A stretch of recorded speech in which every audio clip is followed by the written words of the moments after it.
क्या ईवीएम में पहले से वोट स्टोर किए जा सकते हैं? चुनाव शुरू होने से पहले ईवीएम चेक करने का प्रोसेस क्या है? क्या मतदान के बाद ईवीएम से छेड़छाड़ की जा सकती है?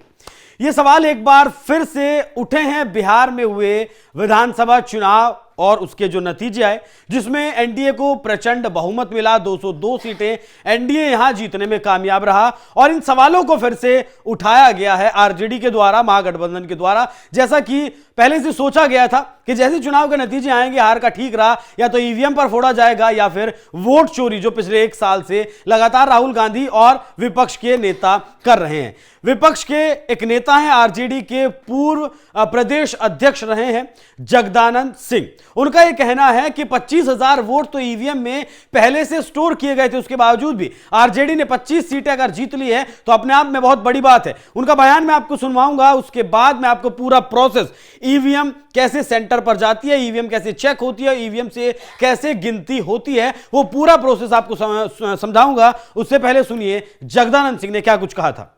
यही समझ लो कि सारी परिस्थितियों को बदलने के लिए कोई ना कोई उपाय किया गया ना। 25,000 वोट हर ईवीएम में पहले से मौजूद था, 25,000 हर ईवीएम में, और इसके बावजूद भी हमारे 25 जीत गए, तो हम लोग इसको सौभाग्य समझते हैं। लेकिन देश का दुर्भाग्य है कि देश जा कहाँ रहा है। क्या व्यापार है क्या लोकतंत्र? लोकतंत्र व्यापार है? व्यापार करने में आदमी धोखाधड़ी करता है।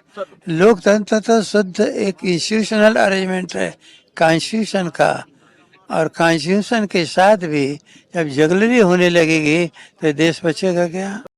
तो सुना आपने जगदानंद सिंह ने क्या कुछ आरोप ये लगाया। अब इनके आरोप में कितना दम है उसे समझने की कोशिश करते हैं, उसे समझने का प्रयास हम करते हैं कि क्या ऐसा हो सकता है कि ईवीएम में पहले से वोट स्टोर किए जा सकते हैं। तो पहला सवाल यही कि क्या ईवीएम में पहले से वोट स्टोर किए जा सकते हैं? इसका जवाब है नहीं। ईवीएम में पहले से वोट स्टोर करना संभव नहीं है। ईवीएम एक स्टैंड अलोन डिवाइस है जिसमें कोई इंटरनेट कनेक्टिविटी या फिर वायरलेस सुविधा नहीं होती। इसका मेमोरी चिप, जिसे micro controller unit, one time programmable होता है। मतलब इसमें जो चिप लगाया जाता है उसे आप एक टाइम में ही प्रोग्राम कर सकते हैं, दोबारा उसे इस्तेमाल में नहीं ला सकते। जो फैक्ट्री में ही प्रोग्राम किया जाता है और चुनाव के बाद रीसेट नहीं किया जा सकता।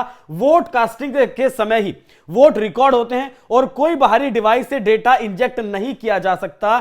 टेम्परिंग की चिंताओं पर इलेक्शन कमीशन ऑफ इंडिया ने साफ किया है कि ईवीएम को सील करके स्टोर किया जाता है और चुनाव से पहले रैंडमाइजेशन प्रक्रिया में किसी भी छेड़छाड़ की जांच होती है। कोई भी प्रमाणित स्टडी या कोर्ट केस में प्री लोडेड वोट्स का कोई सबूत नहीं मिला। हालांकि कुछ विशेषज्ञों ने पुरानी ईवीएम मॉडल्स में संभावित कमजोरियों की बात कही थी, लेकिन 2019 से जो भारत में लोकसभा चुनाव हो रहे हैं उसमें वीवीपैट को जोड़ दिया गया था। उसके बाद जो थोड़ी बहुत खामी इसमें थी उस खामी को भी दूर कर दिया गया था। तो सबसे जरूरी बात है, इसमें कोई इंटरनेट नहीं होता, कोई वायरलेस सुविधा नहीं होती और डायरेक्ट कोई भी आप डेटा इंजेक्ट इसमें नहीं कर सकते हैं। दूसरे नंबर पर अगर आए तो ईवीएम काम कैसे करता है। चुनाव के दौरान ईवीएम की जांच बहुस्तरीय प्रक्रिया, मतलब कई लेवल्स पर इसकी जांच की जाती है ताकि पारदर्शिता बनी रहे।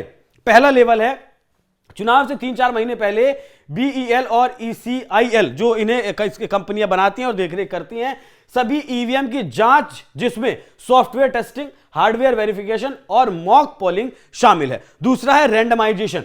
ईवीएम को डिस्ट्रिक्ट में रैंडम तरीके से असाइन किया जाता है। ऐसा नहीं होता है कि ये वाली रखी है भाई इस जिले में भेज दो, ये वाली रखी है इस जिले में भेज दो। कोई सी भी मशीन कहीं भी भेजी जा सकती है। राजनीतिक दलों के प्रतिनिधियों की मौजूदगी में यह सारा काम होता है। पोलिंग बूथ पर वोटिंग शुरू करने से पहले 50-100 मॉक वोट्स कैंडिडेट्स के एजेंट की मौजूदगी में डाले जाते हैं, फिर मशीन क्लियर की जाती है। यह सारा प्रोसेस उन लोगों के सामने होता है। वीवीपैट की बात करें तो 2019 से सभी ईवीएम के साथ वीवीपैट जुड़ा है, जो वोटर को पेपर स्लिप दिखाता है और बताता है कि अगर आपने कमल का बटन दबाया तो आपका वोट कमल पर गया है, आपने लालटेन का बटन दबाया है तो पर्ची निकलेगी, उस पर लालटेन छपी हुई आपको दिखाई देगी। फिर मशीन, अच्छा इसकी अगर बात करें तो 5 रैंडम ईवीएम प्रति विधानसभा क्षेत्र की वीवीपैट स्लिप की जांच अनिवार्य होती है।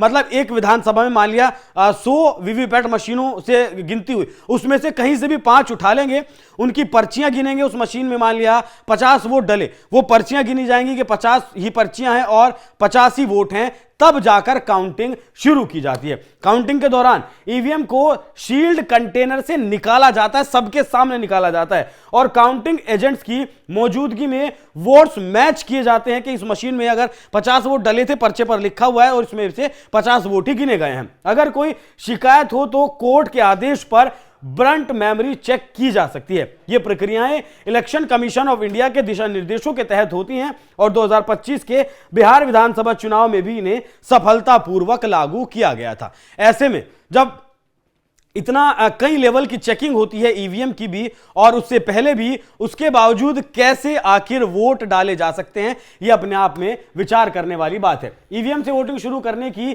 प्रक्रिया क्या है उसे भी समझ लीजिए। ईवीएम से वोटिंग शुरू करने की प्रक्रिया पोलिंग स्टेशन पर प्रोसाइडिंग ऑफिसर, जिसे पीओ कहा जाता है, उसके द्वारा की जाती है। पोलिंग बूथ पर जो कंट्रोल यूनिट है वो बैलेट यूनिट और वीवीपैट को कनेक्ट करता है। फिर जो प्रोसाइडिंग ऑफिसर है वो स्विच ऑन करता है। उसके बाद मॉक पोल किया जाता है, मशीन ठीक से काम कर रही है नहीं कर रही है। गिनते वक्त भी जो कैंडिडेट्स के एजेंट्स देखते हैं, स्क्रीन पर वोट्स दिखाए जाते हैं। सीलिंग और स्टार्ट मैंने आपको बताया किस तरीके से किया जाता है और वोटिंग की समाप्ति शाम 6 बजे या फिर जब अंतिम वोट डल जाता है तब उस मशीन को बंद कर सील किया जाता है। यह सब राजनीतिक दलों के प्रतिनिधियों की निगरानी में होता है। उससे पहले जब वोट डलते होते हैं तो वहां एक कमरे में वीवीपैट मशीनें होती है, तमाम अधिकारी होते हैं, जनता जाती रहती है, वोट डालती रहती है, बीप का आवाज सबको सुनाई देता रहता है। तो कैसा मतलब एक बेतुका आरोप जगदानंद सिंह ने लगाने का काम किया है। अच्छा, ईवीएम कोई ऐसा नहीं है कि ईवीएम आज ही की बात है। 1982 से में पहला परीक्षण ईवीएम का हुआ था। उसके बाद 1988 में आंध्र प्रदेश में पहला चुनाव हुआ। उसके बाद मतलब केरल में 1982 में पहला चुनाव उससे हुआ था। 1998 में आंध्र प्रदेश, दिल्ली और राजस्थान के विधानसभा चुनाव में इसका इस्तेमाल किया गया। 2004 के लोकसभा चुनाव ईवीएम से करवाए गए 4 में और आपका फिर उसके बाद 4 से तो लगातार 10 साल तक कांग्रेस की 14 तक सत्ता रही। 2 चुनाव वहां हुए हैं। पूर्ण रूप से ये सभी उपयोग किया गया 2013 में सुप्रीम कोर्ट के आदेश पर वीवीपैट को जोड़ा गया, जो 2019 से अनिवार्य किया गया। अब तक भारत में कितने मतदान ईवीएम से हो चुके हैं इसकी कोई गिनती नहीं है। लगभग 120 से ज्यादा राज्यों की अगर बात करें और लोकसभा चुनाव की अगर बात करें तो 120 से ज्यादा चुनावों की प्रक्रिया में ईवीएम ने हिस्सा लिया है। 400 करोड़ से ज्यादा वोट ईवीएम से अब तक गिने जा चुके हैं। 120 से 150 प्रमुख राष्ट्रीय और राज्य स्तर के चुनाव ईवीएम ने करवाए हैं। इलेक्शन कमीशन के मुताबिक ईवीएम ने चुनाव प्रक्रिया को तेज और पारदर्शी बनाया है। तभी एलन मस्क दुनिया के सबसे अमीर आदमी है, वो कहते हैं कि यहां 20-22 करोड़ वोटों को गिनने में महीना भर लग जाता है और आपका भारत जो है लगभग 80-90 करोड़ वोट एक दिन में ही गिन लेता है। ऐसा भी नहीं है कि ईवीएम सिर्फ भारत में चल रही है, और भी ऐसे देश हैं। दुनिया के लगभग 17 से 20 ऐसे देश हैं जो अपने राष्ट्रीय चुनावों के लिए ईवीएम का इस्तेमाल करते हैं।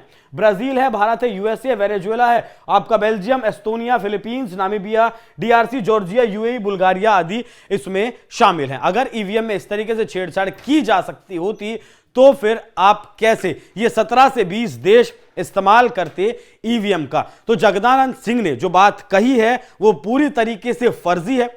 ऐसा संभव ही नहीं है कि ईवीएम में आप पहले से एक भी वोट स्टोर करें, क्योंकि ईवीएम जब किसी भी मतदान केंद्र पर जाती है वहां पोलिंग एजेंट्स के सामने उसमें दिखाया जाता है, चेक की जाती है मशीन को, फिर रिस्टोर किया जाता है और उसके बाद यहां पर मतगणना वोटिंग शुरू करवाई जाती है। अब जगदानंद सिंह कितने सीरियस हैं इस हार को लेकर, उसके लिए आपको उनका एक बयान सुनाता हूं। जब 14 तारीख में नतीजे आए और 15 तारीख में उन्होंने क्या कुछ कहा, सुनवाइएगा जरा। कहाँ चूक हुई है, हम तो बीमार आदमी हैं, इसलिए हम तो कहीं घूमे हैं नहीं, देखे हैं नहीं, कहीं कुछ कहे नहीं, लेकिन होता है, पब्लिक का फैसला है, हम लोग मानते हैं उसको।